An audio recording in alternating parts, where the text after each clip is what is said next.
Hello everybody, it's jrobi. I made a video today on Fischer's use of the King's Indian defense on Queen Pawns openings, and I had an opportunity to actually try that out shortly after I made the video on the free internet chess server.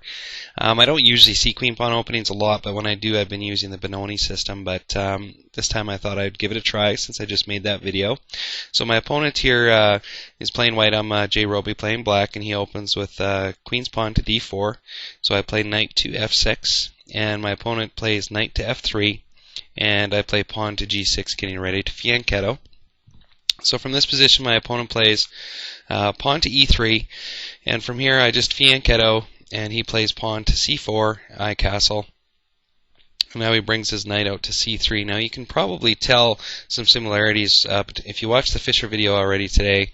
This is very close to what it was set up there in terms of the initial center control from white. I think the only difference here really is the pawn on e4, which would have been covering f5 as well. So you can see white's had time to get some pieces out and lay some claim to some squares. So I just continue with pawn to d6. And my opponent plays now pawn to d5, and I bring out my bishop a little aggressively here. I pin the knight down to the queen. He brings his bishop to block the pin, so I just decide here to take, relieving some of the control that knight was exerting over the center.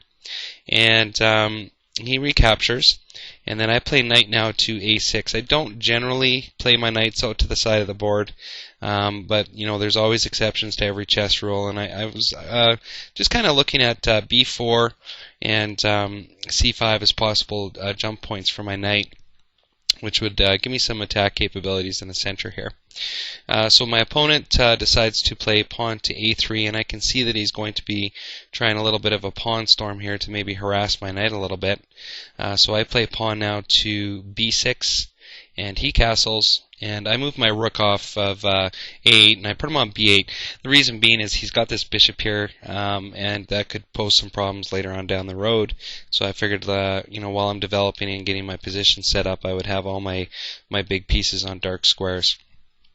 Now, from here, my opponent plays pawn to b4, and you know, if you want to take a moment and pause the video here, there's opportunity to win a pawn from the exchange, and the pawn would be, you know, the normal, you know, way to get this, but it also has possibility if my opponent blunders to lose a bigger piece. So, you know, if you wanted to pause the video and take a look and see if you can see the tactics involved here, but this has really been you know, practicing my tactics. I've both been practicing tactics online, although I've kind of stopped using the online servers for my tactics now. I got a book, Laszlo Polgar's chess book. It's like just this massive book of tactics and combination puzzles and things like that. And I've been going it over with my son, who's 7 years old, and he's playing chess, and he's getting pretty good.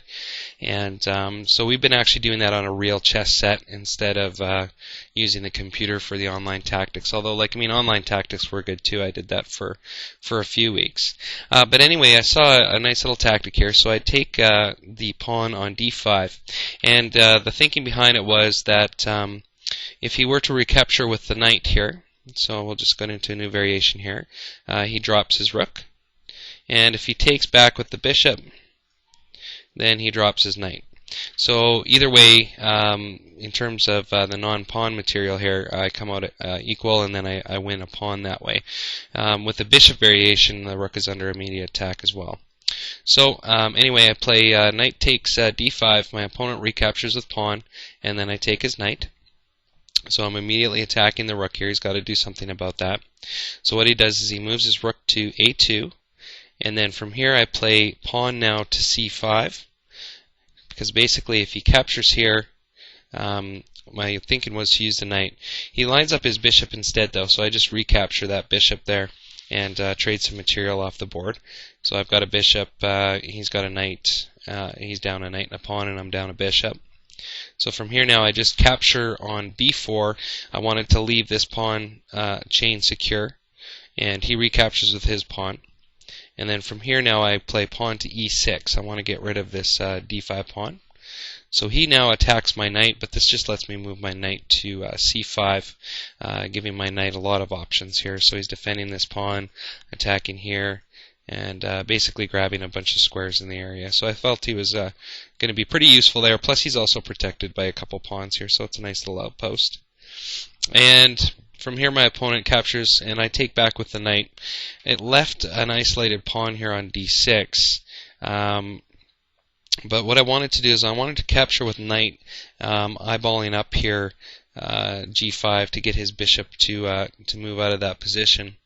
So he plays bishop now, attacking the knight, and instead of worrying about that, I move my queen to f6, attacking his rook here, which is unprotected, and he moves his queen to b3, protecting the rook. Now I jump my knight back to where it was on c5, so now I'm attacking the queen. And he plays now queen to b4, and he stepped into a nice little knight fork here. So I forked the queen and the rook. He moves his queen off to d4. He's offering up a queen trade here. I have no defenders on my queen, and to me, right now in this position, trading is fine. So I go ahead and initiate the queen trade, which is giving him an isolated pawn now, and then I just take that rook. And then from here, my opponent plays pawn to f4.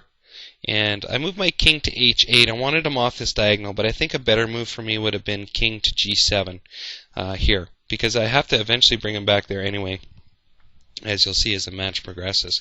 But I move him to h8, and my opponent plays pawn to f5. I don't capture. I don't want to bring this rook down quite just yet, so I want to kind of maintain the position here. So I just play rook to c8. I want to get my rook going on his side of the board. He captures and I recapture, and this is probably this is coming up to where I would have preferred to move king to g7, but anyway, my opponent plays pawn to h3, and I bring my rook onto his side of the board now. He captures the pawn there, and I have to move my king back to g7, otherwise I could be in some trouble. So he moves his bishop back now, because if I take with my rook and he recaptures with rook, he loses his rook. So, but he gives up his rook anyway, because he moves his bishop to e6. So I just trade that rook off, and then from here I put my rook into a position to attack his isolated pawn on d4. And he moves his pawn up, which I was expecting. And what I did is I moved now knight to a4. He moves king to e2. I peel my rook back for the short term.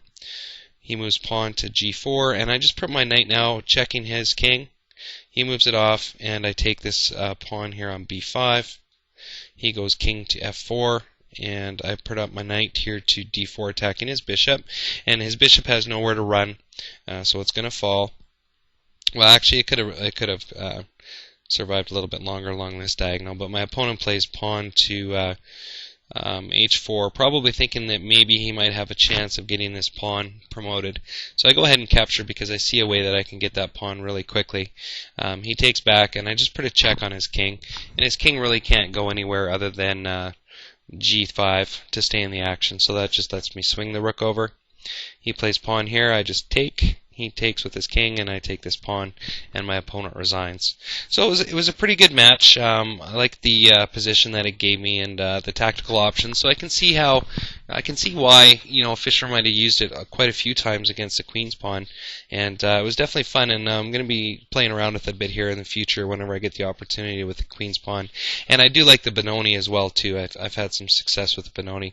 So take care. Hope you enjoy the video.